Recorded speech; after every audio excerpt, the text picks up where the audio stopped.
MSP care foundation आमचं आहे आणि प्रोग्रामचे ऑर्गनायझर पण आम्ही होते.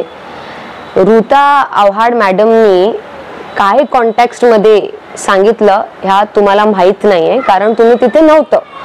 त्यांना उदाहरण द्यायचं होतं, तर उदाहरण देताना आपण पॉझिटिव्ह पॉइंट पण सांगतात आणि नेगेटिव्ह पॉइंट पण सांगतात. स्पीचच्या पूर्ण कॉन्टेक्स्टच वेगळं होता, पण तुम्ही त्यांची एक लाईन पकडून कुठल्याच वेगळ्याच दिशात जात आहे. तर मला परांजपे सर विचारायचं आहे की किती FIR तुम्हाला आव्हाड साहब आणि ऋता आव्हाडवर करायचं आहे. महाराष्ट्रात आणि देशात खूप मोठे मोठे क्रिमिनल्स आपल्याला दररोज बघायला भेटतंय व त्याच्यावर तुमचं लक्ष आहे की नाही आहे.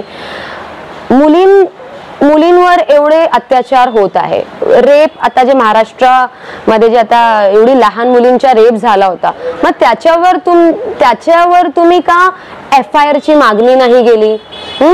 तुमच्या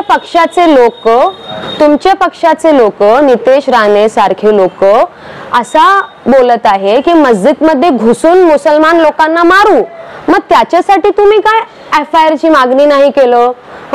प्रॉफिट मोहम्मद सल्लल्लाहु अलैहि वसल्लम वर एवढी चुकीची गोष्टी बोलली गेली, मग त्याच्यासाठी तुम्ही काय FIR ची मागणी नाही केलं.